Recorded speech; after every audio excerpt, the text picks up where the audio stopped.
হেই WhatsApp guys, কেমন আছো সবাই? Welcome back to my new channel and my first video. আজ আমরা খেলবো মিনা গেম 2। এটা একটা বাংলাদেশি গেম যা বাংলাদেশের মিনা কার্টুনের উপর বেস করে তৈরি করা হয়েছে। তো আজকের ফার্স্ট টাস্ক হচ্ছে, আমার যে মেন ক্যারেক্টার হচ্ছে সেটা হচ্ছে মিনা, এবং মিনার সাথে আছে মিঠু।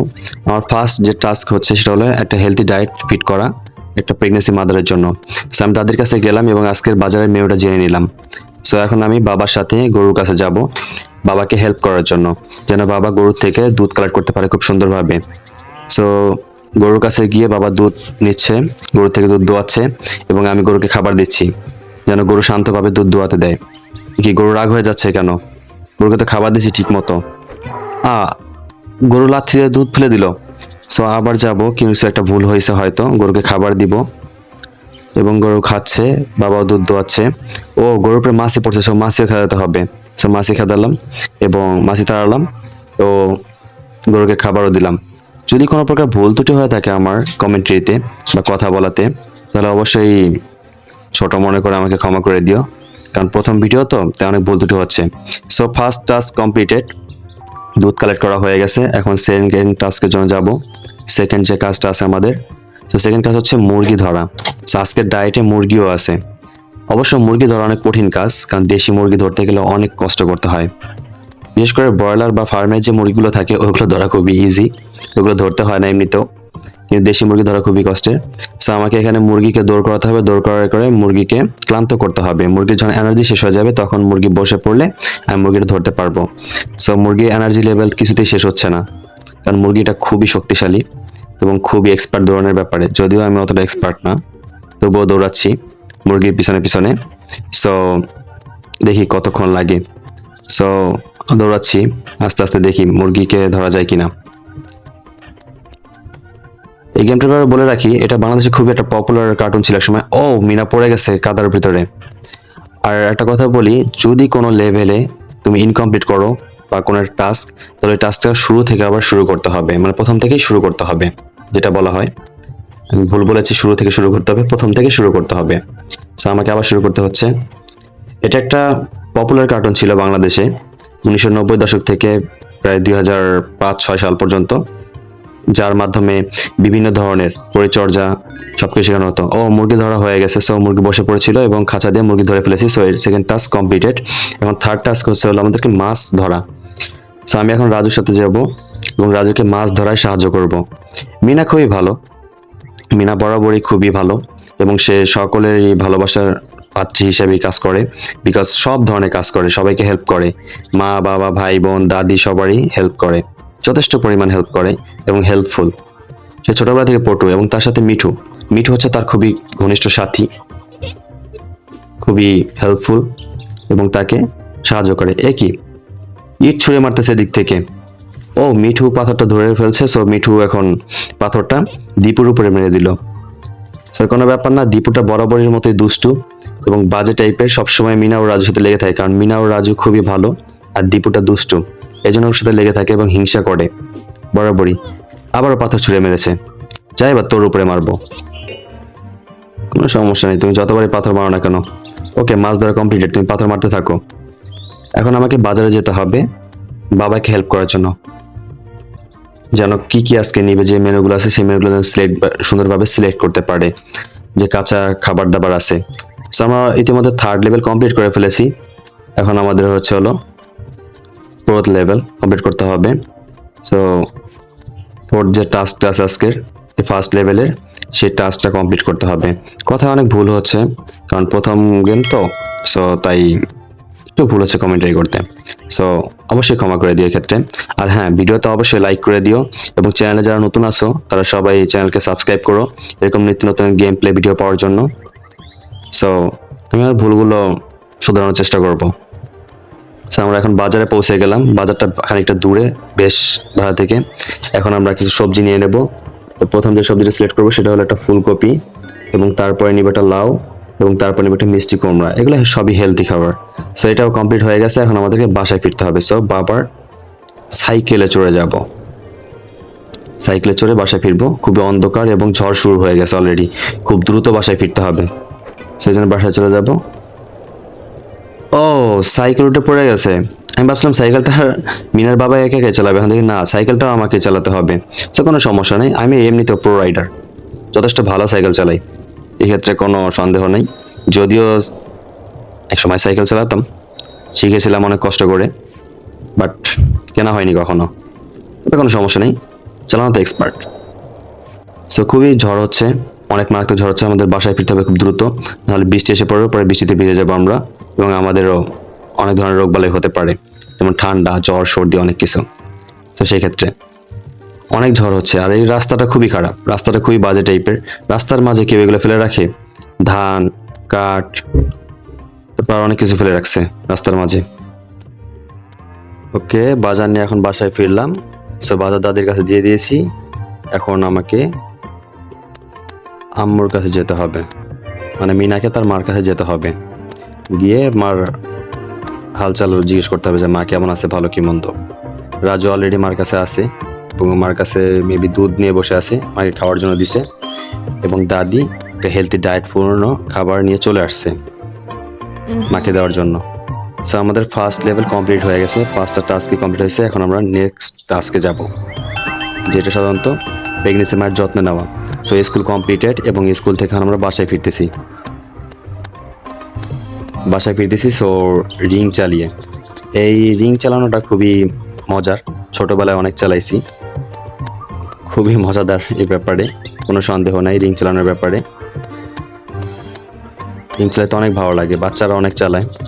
তো স্কুল থেকে এখন বাসায় ফিরতেছি, আমাদের রিং চালানো হলো ফার্স্ট ক্লাস, যেটা বাচ্চারা খেলাধুলা করে, মাঝে মধ্যে এনজয়মেন্টও দরকার আছে, এন্টারটেনমেন্টও দরকার আছে, সেই সাথে পরিবারের হেল্প করাও দরকার আছে। সো মিনাকে দেখলে আসলে বোঝা যায় সে অনেক দায়িত্বশীল, এক্ষেত্রে রাজুও খারাপ না, তবে সারাদিন খেলাধুলা করলেও মাঝে মধ্যে হেল্প করে অবশ্যই মিনাকে অনেক। সো ফাইনালি বাসাটাও স্কুল থেকে অনেক দূরে, বাড়িটা খুব একটা কাছে না, এটা বোঝা গেল। আর রাস্তার উপরে এত কিছু রাখে কীভাবে মানুষ, এই এলাকার মানুষ হয়তো অনেক ভালো, ইনফ্যাক্ট রাস্তার উপরে কোনো কিছু ফেলে রাখলে অবশ্য চুরি হয় না, অন্য কোনো এলাকায় তো অবশ্যই চুরি হতো। ওকে, বাসায় চলে আসলাম, রাজু অলরেডি দোলনায় বসে গেছে খেলাধুলা করার জন্য। কি মিনার মা কাদায় পড়ে গিয়ে পানির হাঁড়ি ভেঙে ফেলেছে, সো মিনাকে এখন পানি নিতে হবে, তাই ও নিতে বলতেছে। সো মিনার মা চলে গেল, প্রেগনেন্ট হয়ে পানি নিতে আসছিল, সেও অনেক হেল্পফুল, কিন্তু প্রেগনেন্সির কারণে সব কাজ করতে পারে না, যেমন ভারী ভারী কাজগুলো করা যায় না, আপনারা অনেকেই জানেন, তোমরা অনেকেই জানো অবশ্য, যে প্রেগনেন্সির অবস্থায় অনেক সেফ থাকতে হয়। তো কোনো ম্যাটার না, এখন চাপকল প্রেস করতেছে মিনা, চাপকল দিয়ে পানি তুলতেছে, এবং হাঁড়ি ভরে পানি নিয়ে যাবে। গ্রামে অবশ্য চাপকলই থাকে, গ্রামে ওরকম পাম্প থাকে না, বা বিদ্যুতের ব্যবস্থাও খুব কম, তবে এই ক্ষেত্রে এখন হাঁড়ি ভরে পানি নিয়ে যাচ্ছে, লেভেল কমপ্লিট করতে হবে। এ কি, ছাগলটা এসে গুঁতো মেরে ফেলে দিল। আমি তো বলছিলাম ছাগলটা এসেছিল মিনাহার খুব পালিত ছাগল, তাই মনে হয় হয়তো কাছে এসেছিল, কিন্তু গুঁতো মেরে ফেলে দিছে। ও নো, সো এইভাবে লেভেলটা কমপ্লিট করতে হবে। পাজি ছাগলটা এসে আমার লেভেলটা নষ্ট করে দিল, নাহলে এই লেভেলটা খুব ইজিলি কমপ্লিট হয়ে যেত। তো ছাগলটাকে এড়িয়ে চলতে হবে, এই লেভেলের সবচেয়ে হার্ড টাস্ক মনে হয় ছাগলকে এড়িয়ে চলা। কোনো সমস্যা নেই, আমার কাছে কোনো ব্যাপার না, তোমাকে আমি এড়িয়ে যাবো প্রত্যেকবারই।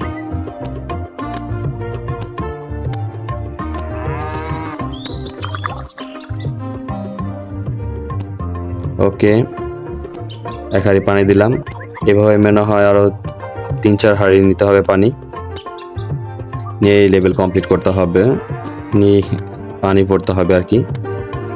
এইভাবে মনে হয় 3-4 হাঁড়ি পানি নিতে হবে, মানে ওই বড় যে পাত্রটা আছে ওটা ভরতে হবে। তো গ্রামে সাধারণত এরকমই হয়, টিউবওয়েল থেকে পানি কালেক্ট করে অন্যান্য জায়গায় বড় কোনো হাঁড়ি থাকলে সেগুলোতে পানি রাখতে হয়, অনেক সময় বৃষ্টির পানিও কালেক্ট করতে হয়, বিকজ বৃষ্টির পানি দিয়ে রান্না করা হয়, টিউবওয়েলের পানি দিয়েও রান্না করে, কারণ তা না, কারণ বৃষ্টির পানিটাকে অনেক পরিষ্কার পানি ধরা হয় টিউবওয়েলের থেকে, এবং সেই পানিতে রান্না অনেক ভালো হয়। এই জন্য অবশ্য অনেক সময় অনেক জরুরি কাজের জন্য পানি রাখা লাগে, পানির অপর নাম জীবন। তো আবার তো ছাগলটা আসতেছে, আমাকে ছাগলটাকে এড়িয়ে যেতে হবে, নয়তো গুঁতো দিয়ে ফেলে দিবে। তো যাই হোক, মিনা অনেক পরিশ্রম করে, মিনা অনেক কষ্ট করে, মিঠুটাও তার সাথে সাথে থাকে সবসময় বন্ধুর মতো। এক্ষেত্রে মিঠু খুবই সহযোগী, খুবই আদর্শ বন্ধুর মতো থাকে সবসময়। পাজি ছাগলটা আবারও এত ব্যাঘাত করবে যাওয়ার সময়। না, যাওয়ার সময় এরকম ব্যাঘাত করে না। রাজুটা দোলনায় করতেছে না, ছাগলটা আবারও আসতেছে গুঁজা দেওয়ার জন্য। কতটা ফাজিল, খুবই বজ্জার টাইপের একটা ছাগল। সাদা দেখতে হলে কি হবে, ভিতরে ভিতরে অনেক শয়তানি। তো যাই হোক, কোনো ব্যাপার না। আবার চাপকল দিয়ে পানি তুলতেছে এবং হাঁড়ি ভরবো। হাঁড়ি ভরে এবার নিব, চাপকল দিয়ে পানি তোলা শুরু করলাম। এখন হাঁড়ি ভরবো। হাঁড়ি ভরা হলে আমরা এই হাঁড়িও নিয়ে যাব। এটাকে অবশ্য আমাদের দেশের ভাষায়, গ্রামের ভাষায় আর কি ঘোড়া বলে ছোটগুলোকে। তোমাদের গ্রামের ভাষায় কি বলে তা অবশ্য কমেন্টে জানিও। এক এক জায়গায় এক একটা কিছু বলে আর কি। তা আমি হাঁড়ি ইউজ করলাম জাস্ট, যদিও কলস, এটা একটা মাটির কলসও বলা যেতে পারে, কলসির মতো দেখতে। ও, মিনার মা এসে অলরেডি বসছে খাটের উপরে। সো মিনা এখন পানি রাখলো, পানি ভরা শেষ। সো তো কমপ্লিটেড টাস্ক। এখন মিনাকে মিনার মার কাছে যেতে হবে, গিয়ে মিনার মার অবস্থা জিজ্ঞেস করতে হবে। মিনার মা অবশ্য কাউকে গিয়ে আনতে বলতেছে। এটা হতে পারে হয়তো কোনো ডাক্তার হবে, যার কাছে মিনাকে যে আর কি ডেকে আনতে হবে। মিনার মার অবস্থা একটু অন্যরকম হয়ে গেছে, হয়তো একটু অবস্থা খারাপ হয়েছে। প্রেগনেন্সি অবস্থা এরকম হয় মাঝে মাঝে, পেইন, ব্যথা, অনেক ধরনের সমস্যা থাকে যেগুলো ডাক্তারের সাথে কনসাল্ট করতে হয়। অবশ্য আমাদের সবারই উচিত এটা কনসাল্ট করা। অবশ্য মিনা কার্টুনেও এগুলো দেখানো হতো সবসময়, যে কীভাবে হেল্প করা যায়, কীভাবে মাকে সাহায্য করা যায়, বাবাকে সাহায্য করা যায়, ভাই বোনের খেয়াল রাখতে হয়। এগুলো সব কিছুই শেখানো হতো মিনা কার্টুনে। সেই ব্যাপারে কোনো ব্যাপার না। অবশ্য স্বাস্থ্যকেন্দ্রে যেতে হবে এখন আমাকে, মানে মিনাকে যেতে হবে অ্যাকচুয়ালি, আমাকে না। মিনা এখন যাবে স্বাস্থ্যকেন্দ্রে, গিয়ে যে ডাক্তার আছে সেই ডাক্তারকে ডেকে আনবে। আর রাস্তাগুলো কতটা খারাপ, রাস্তাগুলো এগুলো পরিষ্কারও করে না।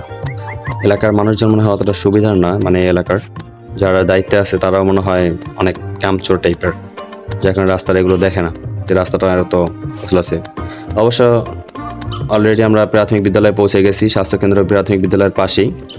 তো সমস্যা নেই, অলরেডি ডাক্তারের কাছে পৌঁছে গেছি। ডাক্তার আমাকে হাইও বলছে, তখন ডাক্তারের সাথে কথা বলবে মিনা। সো মিনা তার মায়ের ব্যাপারে সব কিছু বলতেছে, যে মা এরকম এরকম অসুস্থ, তাই আপনাকে যেতে বলছে। সো ডাক্তার আন্টি বলতেছে, কি বলতেছে, ও একটা ভ্যান আনতে বলতেছে যাওয়ার জন্য, কেন এতটা পথ সে হেঁটে যেতে পারবে না। অবশ্য বয়স হয়েছে তো, তাই হেঁটে যেতে পারবে না। So no problem at all. এখন পাশের থেকে আমরা একটা ভ্যান দেখতে পেলাম, সেখান থেকে ভ্যান কালেক্ট করবো। এ কি, ভ্যানটা তালা দেওয়া? তো সমস্যা নেই, ভ্যান চালকটা লাগবে এবং ভ্যান চালকের কাছে অবশ্যই চাবি থাকবে। ওকে, ভ্যান চালক গোসল করতেছে, দুপুর টাইম হয়ে গেছে মনে হয়, তাই গোসল করতেছে। ও নো, কাক এসে চাবি নিয়ে গেছে। মিঠো কাকের পিছনে পিছনে গেছে। মিঠু এই ক্ষেত্রে অনেক বড় কাজের, কোনো সমস্যা নেই, ওর নাম মিঠু। ও অবশ্যই কাককে তাড়া করে চাবি নিয়ে আসবে, কোনো ব্যাপার না। তো যাও মিঠু, ধরো ধরো ওকে, কাককে। কাকরা অবশ্য দুষ্টুই হয় সবসময়, সাবান টাবান অনেক কিছুই নিয়ে যায় আমাদের। ছোটবেলায় দেখতাম যে সাবান রাখলে বা অন্য কোনো কিছু রাখলে কাকরে নিয়ে যেত, পরে আর পাওয়া যেত না অবশ্য, কারণ আমাদের গ্রামে তো আর এরকম মিঠুর মতো এরকম কোনো বন্ধু ছিল না যে খুব হেল্পফুল হবে। কাকেরা দুষ্ট হয় প্রচন্ড পরিমাণ। যাক, দেখি কত দূর যায়। যতদূরই যাও না কেন, মিঠু অবশ্যই তোমাকে তাড়া করে ধরে নিয়ে আসবে এবং চাবি নিয়ে নিবে, ব্যাপারে কোনো সন্দেহ নেই। সো যাচ্ছে, কাক যাচ্ছে, কাক উপর উঠতেছে নিচে নামতেছে, কিন্তু মিঠু উপর উঠতেছে নিচে নামতেছে। এক্ষেত্রে খুবই ভালো লাগতেছে যে কাক যা করতেছে মিঠু তাই করতেছে। চাবি না নেওয়া পর্যন্ত মিঠু থামবে না, কোনো অবস্থাতেই থামবে না। সো এই ব্যাপারে কোনো সন্দেহ নেই। যাই হোক, কাক অলরেডি আরো কত দূর যাবে, অনেক দূরে চলে আসছে অলরেডি। ও, অলরেডি মিঠু চাবি নিয়ে নিছে। সো এখন আমরা ম্যাডামের কাছে চলে আসলাম। ম্যাডাম অলরেডি ভ্যানের উপরে বসে আছে এবং ভ্যান চালক দাঁড়িয়ে আছে। সো মিঠু ভ্যান চালককে চাবিটা দিলে, এখন ভ্যান চালক চাবিটা দিয়ে তালা খুলে নিল। এখন ভ্যান চালক চালিয়ে বাসায় চলে যাবে, আমাদের বাড়িতে যাবে আর কি ম্যাডামকে নিয়ে। সো ও থ্যাংক গড, এবারও আমার চালাতে হয় নাই। আমি ভাবছিলাম ভ্যানটাও আমাকে চালাতে হবে। ভ্যান চালক খুবই এক্সপার্ট এক্ষেত্রে, ভ্যান চালক নিজেই ভ্যান চালিয়ে গেছে, বাসায় চলে আসছে অলরেডি। এখন ম্যাডাম মিনার মার কাছে আসছে, মিনার মাকে সাথে কনসাল্ট করার জন্য। ও ফলিক অ্যাসিড, আয়রন দিয়ে দিয়েছে। সো আজকে এই পর্যন্তই দোস্ত। আশা করি গেমটা অবশ্যই ভালো লাগছে। যদি ভালো লাগে তাহলে অবশ্যই ভিডিওটা একটা লাইক করে দিও এবং চ্যানেল নতুন হলে সাবস্ক্রাইব করে দিও। নেক্সট ভিডিওতে দেখা হবে। ধন্যবাদ।